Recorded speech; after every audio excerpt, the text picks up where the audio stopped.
Bien-aimés frères et sœurs, nous sommes le mercredi 20 octobre 2021 et le sous-thème que nous allons ensemble méditer, c'est « S'aimer vos faiblesses au service du Dieu qui rend capable ». S'aimer vos faiblesses au service du Dieu qui rend capable. Lisons dans 1 Corinthiens 1, du verset 26 au verset 29. 1 Corinthiens 1, 26 à 29. Considérez, frères, que parmi vous qui avez été appelés, il n'y a ni beaucoup de sages selon la chair, ni beaucoup de puissants, ni beaucoup de nobles.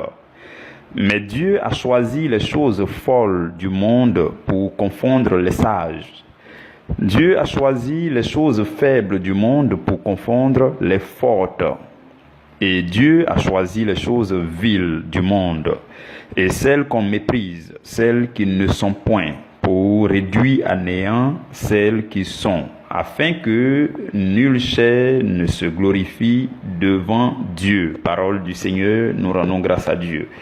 Roi de gloire, éternel, Dieu tout-puissant, nous te bénissons et nous sommes dans la joie de nous unir encore en esprit autour de ta parole et en communion avec le Saint-Esprit. Nous voulons te consacrer toutes choses à compter de maintenant. Béni sois-tu, Seigneur, de ce que tu as encore prévu en ce jour de transférer dans la vie de chacun de nous les trésors qui nous viennent du ciel. Merci pour ces grâces et ces bénédictions. Seigneur, nous nous recommandons totalement à toi, afin que tu nous touches, que tu nous visites, que tu nous fortifies tout au long de ce message. Béni sois-tu, Seigneur, au nom de Jésus-Christ. Amen. Mes frères, mes sœurs, le thème d'aujourd'hui est vraiment lourd. C'est tellement lourd qu'on aurait pu le méditer sur 2 jours, mais je voudrais que nous puissions accorder notre attention comme il se doit, parce que ça sera beaucoup de choses, beaucoup de bonnes choses spirituelles, et ça sera aussi court. Donc gardons notre attention comme il se doit. Je me recommande à la grâce du Saint-Esprit et je lui consacre ma bouche, ma langue, mon être tout entier, afin que son œuvre s'accomplisse maintenant et que la parole de Dieu visite les vies et que sa parole accomplisse parfaitement et excellemment sa mission dans la vie de chacun de vous, au nom de Jésus. Amen. Mes frères, mes sœurs bien-aimés, tous ceux qui viennent dans le Seigneur et qui deviennent influents dans le royaume, ce sont des gens dont le monde ne fait aucun cas, selon le texte que nous venons de lire. Les gens qui deviennent influents dans le royaume de Dieu sont des gens dont le monde ne fait aucun cas, des gens marginalisés au départ, des gens faibles, des gens pauvres au départ, des gens initialement méprisés. Ce sont ces personnes que Dieu choisit, que Dieu utilise. Vous comprenez? Et en y réfléchissant, on peut se dire que si Dieu devait faire appel à des gens qui sont déjà au top, vous voyez, non, réfléchissons-y un peu. Si Dieu devait faire appel à ceux qui sont déjà au top, cela signifierait que Dieu n'est pas capable de les rendre capables. C'est ce que ça veut dire. C'est-à-dire que comme Dieu n'est pas capable de les rendre capables, donc lui, il prend déjà des gens qui sont prêts, qui sont bons, qui sont au top. Si Dieu le faisait, cela veut dire simplement que Dieu n'est pas capable, alors qu'il est le Dieu qui est capable. Vous comprenez? Et si Dieu choisit ceux qui sont déjà très compétents, que va-t-il se passer? Par la suite, ce qui va se passer, c'est que lorsqu'ils seront en train de faire des exploits, ils vont se glorifier en eux-mêmes. Leurs exploits ne seraient plus pour la gloire de Dieu. Ils vont finir par se glorifier eux-mêmes au lieu de glorifier le Dieu qui les a choisis. Voilà pourquoi Dieu préfère d'abord porter son choix sur les gens qui sont faibles, les gens qui sont méprisés, les gens qui sont ignorés, parce qu'il est suffisamment capable de les rendre capables. Vous comprenez? Et le verset 29 du texte qu'on a lu, 1 Corinthiens 1 là, la Bible dit, afin que nulle chair ne se glorifie devant Dieu. Oui, surtout pas ça. Personne ne doit se glorifier devant Dieu. Dieu veille vraiment à cela. Voilà pourquoi il prend ceux qui sont faibles, et il les transforme, et il les rend capables, et après, ceux-là vont se glorifier en Dieu, ou alors ils vont glorifier Dieu, parce qu'ils n'avaient aucune capacité lorsque Dieu les appelait. Vous comprenez? Maintenant, lorsque Dieu porte son choix sur quelqu'un qui a déjà de la connaissance, lorsque Dieu porte son choix sur quelqu'un qui a déjà la connaissance, qui est déjà sage, qui est déjà compétent selon le monde, ce qui se passe, c'est que Dieu va le forger d'abord. Dieu va le forger très rudement, afin de le transformer, avant de se servir de lui dans le royaume. C'est ce qui se passe. Donc, aujourd'hui, ce sont deux configurations. Ces deux configurations que nous allons étudier ensemble. Nous allons les voir en détail. Deux catégories de personnes que Dieu utilise. Donc, il y a ceux qui sont faibles et qui reconnaissent leur faiblesse devant la grandeur de Dieu. Ça, c'est la première catégorie de personnes que Dieu utilise. Ceux qui sont faibles et qui reconnaissent humblement leur faiblesse devant la grandeur de Dieu. Et on va aussi parler de ceux qui sont déjà forts, ceux qui sont déjà sages, ceux qui sont déjà compétents selon le monde présent et qui acceptent finalement de s'humilier devant Dieu. Ceux-là aussi, Dieu les utilise. Voici les deux grandes catégories de personnes dont on va parler aujourd'hui. Vous comprenez? Dans le livre de Marc au chapitre 2, à partir du verset 16, la Bible dit que les pharisiens, les scribes sont venus et ils ont vu Jésus en train de manger avec les publicains et les gens de mauvaise vie. Et ils lui ont demandé, mais pourquoi ils mangent? Ils ont demandé à ses disciples, pourquoi ils mangent avec les publicains et puis les gens de mauvaise vie? À partir du verset 17, Jésus répond pour dire, ce ne sont pas ceux qui se portent bien qui ont besoin de médecins, mais ce sont les malades. Et il dit, je ne suis pas venu appeler les justes, mais je suis venu appeler les pécheurs. Vous comprenez, frères et sœurs? Donc, le péché est une maladie et une faiblesse de l'âme. Et Jésus est le médecin par excellence qui soigne le cœur, qui purifie l'âme et qui restaure l'esprit. Et c'est pour les pécheurs qu'il est venu. Voilà pourquoi, si vous êtes tourmentés par quelque péché que ce soit, frères et sœurs, pendant que vous entendez ces enseignements, comprenez tout simplement que le médecin dont vous avez besoin, c'est Jésus. Et il prendra soin de vous au-delà de ce que vous pouvez penser. Il vous transformera. Donc, une autre chose, c'est que, en plus d'être le médecin qui guérit et qui restaure l'âme, l'esprit et le corps, Jésus enseigne prioritairement l'humilité à tous ceux qui le suivent. Oui, ça aussi on doit le savoir. Vous comprenez? Donc, dans la première catégorie des personnes qui sont faibles et qui reconnaissent leur humilité, leur faiblesse, qui reconnaissent humblement leur faiblesse devant la grandeur de Dieu, Dieu les utilise. C'est de ceux-là qu'on est en train de parler pour le moment. Et ce que nous avons dit, c'est que ceux qui ont les faiblesses comme le péché, et ainsi de suite, Jésus est le médecin par excellence. Et Jésus enseigne prioritairement aussi l'humilité et l'abaissement à tous ceux qui le suivent. Jésus n'a cessé de répéter aux oreilles de ses disciples que quiconque se lève sera rabaissé. Celui qui s'abaisse sera élevé.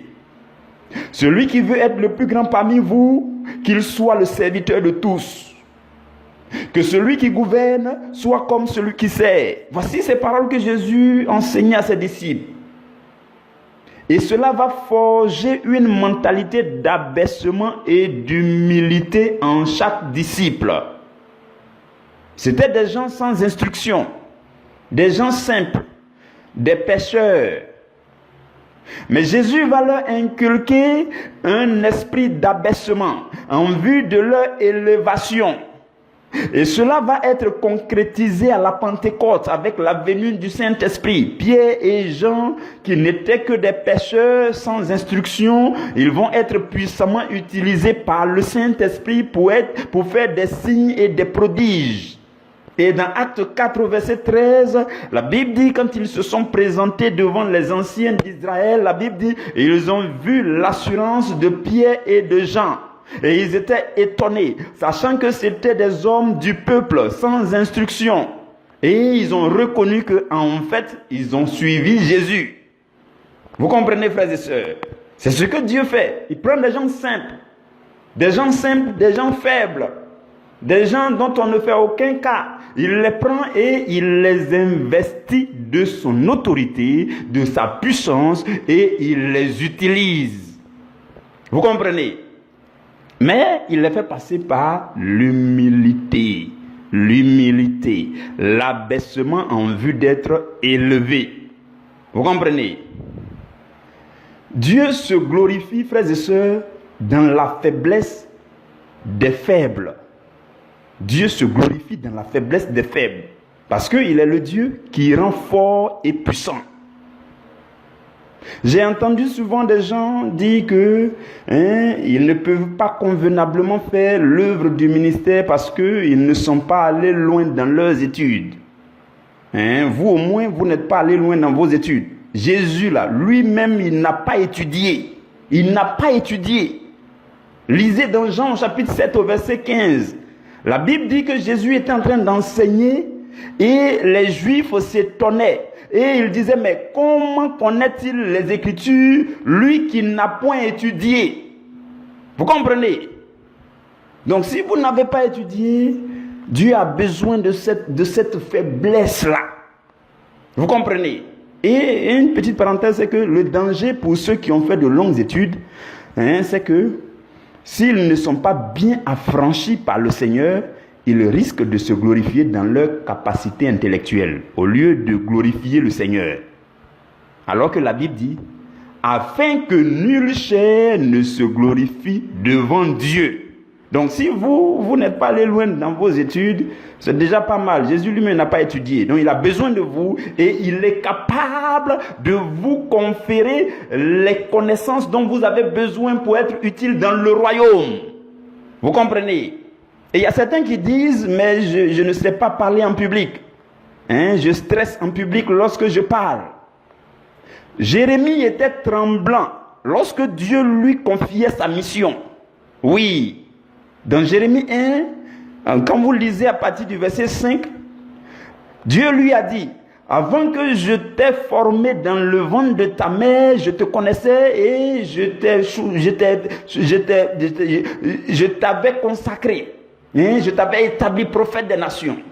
Maintenant, qu'est-ce que Jérémie répond à Dieu? Il dit, ah Seigneur éternel, voici, je ne sais pas parler. Je suis un enfant, ceci, cela. Et Dieu lui dit quoi? Dieu dit, mais il ne faut pas me dire que tu es un enfant. Parce que je vais t'envoyer en mission. Tu vas partir forcément. Vous comprenez? Et quand vous prenez le cas de Moïse, c'était pareil. Moïse, dans Exode chapitre 4, verset 10, Moïse a répondu à Dieu. Quand Dieu lui était en train de lui dire, je vais t'envoyer, tu vas aller délivrer Israël de l'Égypte, ainsi de suite. Moïse dit, Seigneur, je ne suis pas un homme qui ait la parole facile. Et ce n'est ni d'hier, ni d'avant-hier, ni même depuis que tu parles à ton serviteur. Parce que j'ai la bouche et la langue embarrassées. Je ne peux pas parler, je fais comment? Vous comprenez? Frères et sœurs, Dieu est celui qui rend éloquent. Il n'a pas besoin que vous soyez d'abord éloquent selon le monde avant de venir à son service. Non. Jérémie ne savait pas parler. Et après avoir finalement sémé cette faiblesse au service de son Dieu, cela a donné 52 chapitres dans le livre de Jérémie. Sans même parler des 5 chapitres de Lamentation. Donc ça, c'est quelqu'un qui ne savait pas parler au début. Il dit, non, je ne sais pas parler, je suis un enfant. Voilà, ça a donné 52 chapitres maintenant. Moïse avait la bouche et la langue embarrassées. Il n'avait pas la parole facile. Mais cela a produit les 5 premiers livres de la Bible. Genèse, Exode, Lévitique, Nombre, Deutéronome. C'est lui qui a écrit tout ça. Quelqu'un qui ne savait pas parler. Et jusqu'à aujourd'hui, on continue de parler de Moïse, de la loi de Moïse, plus de 4000 ans après. Vous comprenez, frères et sœurs? Donc, ne mourrez pas avec vos faiblesses. Oui, ne mourrez pas avec vos faiblesses. Ne mourrez pas avec vos faiblesses. Donnez-les à Dieu. Lui seul sait ce qu'il va faire de vos faiblesses. Donnez-les à Dieu. Je ne sais pas quel âge vous avez présentement pendant que vous m'entendez, mais il n'est jamais tard pour s'aimer vos faiblesses en Dieu dans le service.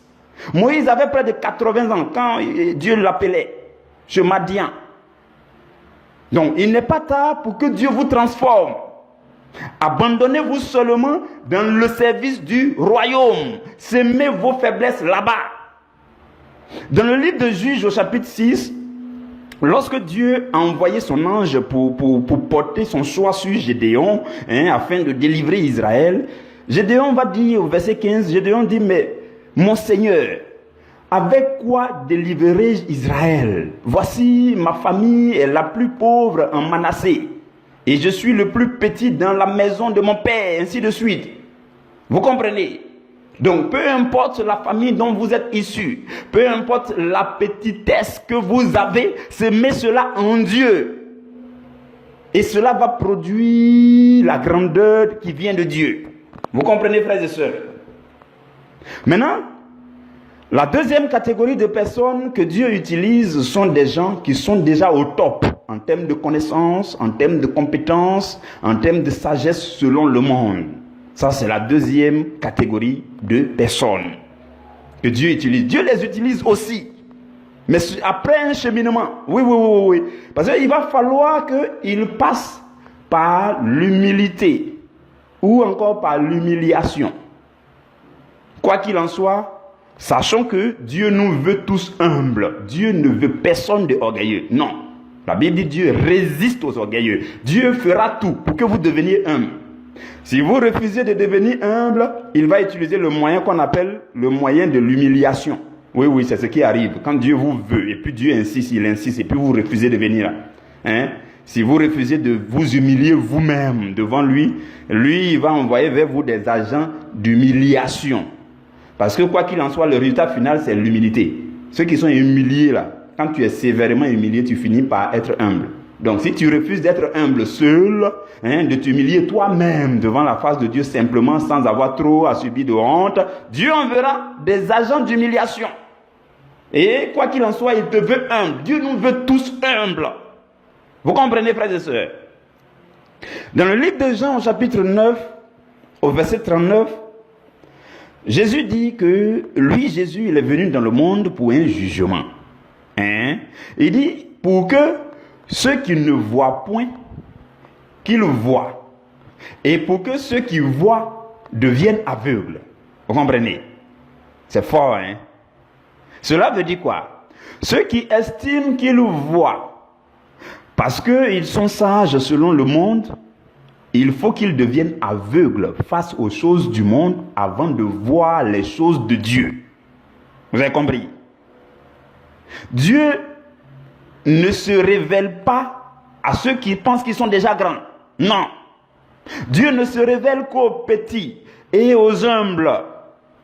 Dieu ne se révèle pas à ceux qui estiment qu'ils sont déjà grands. Non. Et Dieu ouvre les yeux de ceux qui reconnaissent humblement qu'ils ont besoin de voir les œuvres de Dieu. Vous comprenez? C'est ce que Dieu fait. Voilà pourquoi Jésus dit, je suis venu pour que ceux qui pensent qu'ils voient là, ils deviennent aveugles. Et ceux qui sont humbles et qui reconnaissent qu'ils ne voient pas, pour qu'ils voient. Vous comprenez? Donc ceux qui pensent qu'ils voient, ils connaissent, ils sont compétents, ils sont forts. Quand Dieu les prend, il va les casser. Oui, il va les casser. Il faut s'attendre à ça. Et dans 1 Corinthiens au chapitre 3, au verset 18, la Bible dit que nul ne s'abuse lui-même, Si quelqu'un parmi vous pense être sage selon ce siècle, qu'il devienne fou avant de devenir sage. Oui, c'est fort encore. Ça complète ce que le Seigneur Jésus dit dans Jean 9, 39. Donc, la Bible dit, si quelqu'un parmi vous pense être sage selon ce siècle-là, qu'il devienne fou d'abord, avant de devenir sage. Vous comprenez? Donc, peu importe votre sagesse selon le monde, vous n'êtes pas encore devenu sage tant que vous n'êtes pas passé par la folie en Dieu. Oui, ça c'est fort, hein? Ça peut être plus fort et puis et scandalisant pour les gens qui sont trop intellectuels, trop responsables, directeurs, PDG. Non, comment je peux être fou en Dieu? Tant que tu n'es pas passé par la folie en Dieu, tu ne pourras jamais expérimenter la véritable sagesse, la sagesse véritable. Tu estimes que tu es sage selon le monde, tu es compétent, tu es intellectuel, tu es intelligent selon le monde. On a compris tout ça. Ça, c'est la sagesse selon le monde. Mais, pour que tu deviennes sage selon Dieu, tu dois passer par la folie en Dieu. Voilà pourquoi l'apôtre Paul dit, si quelqu'un parmi vous pense être sage selon ce siècle, qu'il devienne fou avant de devenir sage. Vous comprenez? Et la folie en Dieu, c'est un amour fou pour Dieu. Un amour qui vous rend constamment assoiffé de la connaissance de Dieu. La folie de la méditation de la Bible à temps et à contre-temps. La folie des prières à des heures tardives. La folie des temps de jeûne aigus. C'est tout ça qu'on appelle la folie en Dieu. Si vous n'avez pas expérimenté ça, vous ne pourrez jamais aussi expérimenter la véritable sagesse. Peu importe le savant que vous pouvez être dans ce monde. Vous comprenez, frères et sœurs? Voilà pourquoi l'apôtre Paul dit, la sagesse que nous prêchons est une sagesse mystérieuse et cachée, qui a été cachée aux yeux de toute l'humanité dans les temps passés. Et cette sagesse maintenant a été révélée. Cette sagesse-là, les gens de ce monde ne l'ont pas connue. Parce que s'ils l'avaient connue, ils n'allaient pas crucifier le Seigneur de gloire. Non, c'est une sagesse cachée, mystérieuse, qui est révélée maintenant par la grâce de Dieu. Et il dit, c'est ce que nous prêchons. Il dit, c'est une folie pour ceux qui se croient sages dans ce monde. Et c'est un scandale pour tous ceux qui recherchent des miracles. Mais c'est la puissance de Dieu et la sagesse de Dieu pour tous ceux qui croient et qui acceptent Jésus. Vous comprenez? Donc vous devez passer par la folie.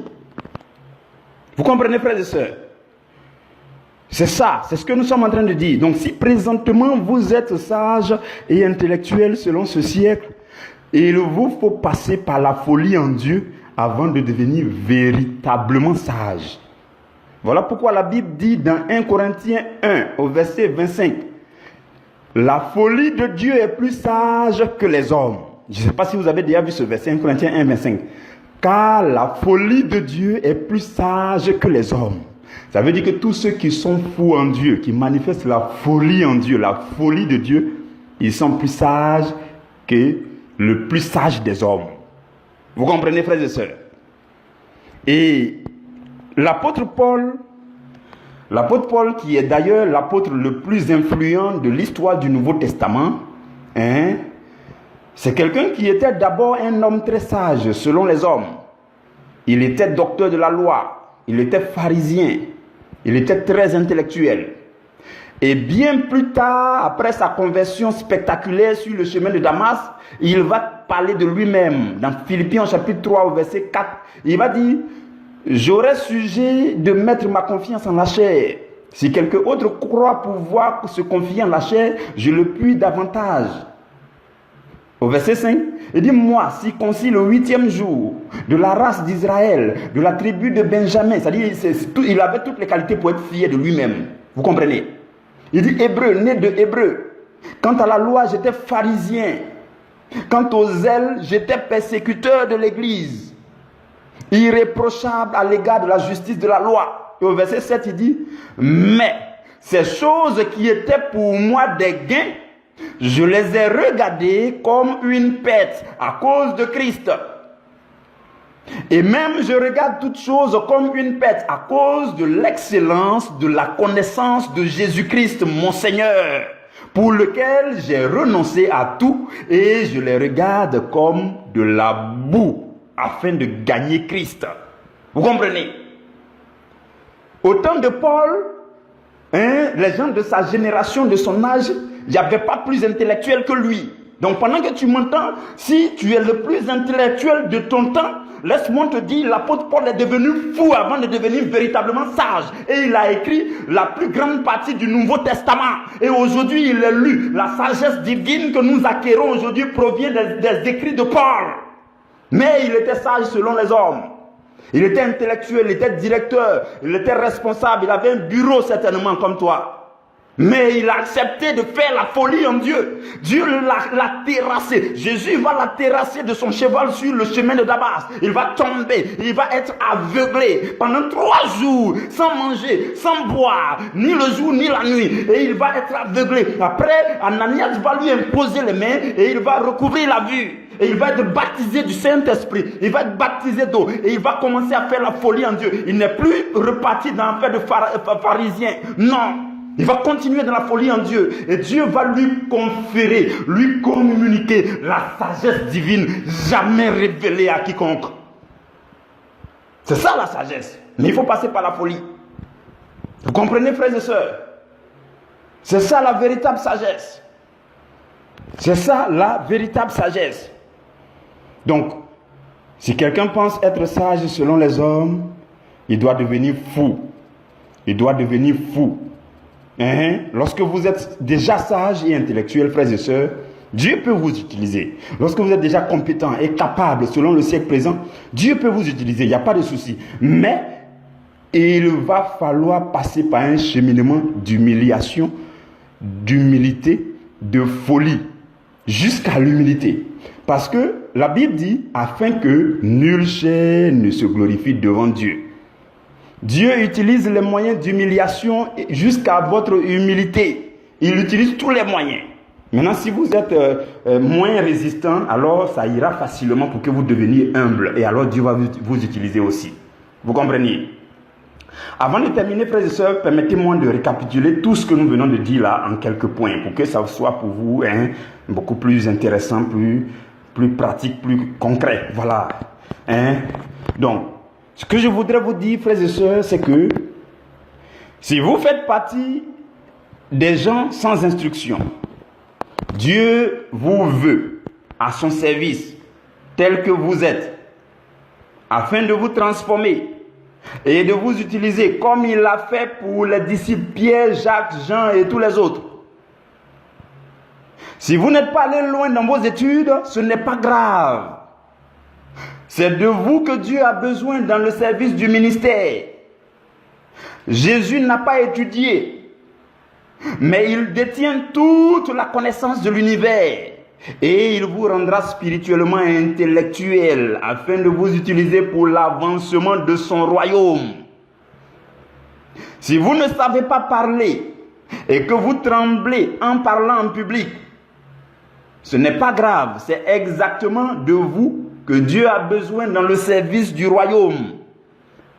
Et il en sera pour vous comme il en a été pour Moïse et pour Jérémie. Si vous avez été longtemps marginalisé parce que vous êtes issu d'une famille pauvre, misérable, une famille très petite, alors sachez que Dieu a besoin des gens comme vous. Et ce qu'il a fait avec Gédéon, avec Joseph, il le fera avec vous pour que vous soyez une bénédiction extraordinaire pour votre famille et pour votre génération.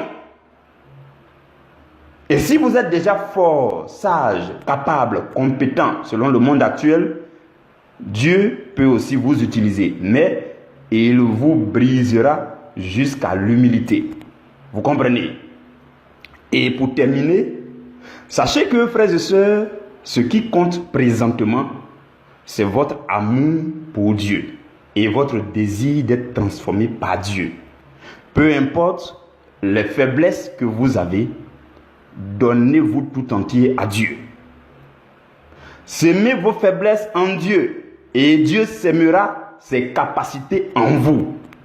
Que Dieu vous bénisse, que Dieu vous garde, que le nom du Seigneur soit magnifié. L'information que je voudrais donner pour terminer, effectivement, c'est que la liste qui a été ouverte pour tous ceux qui souhaitent intégrer le service Cette liste-là sera fermée d'ici le samedi 23. Que Dieu vous bénisse et que Dieu vous garde. On se retrouve demain à la première heure.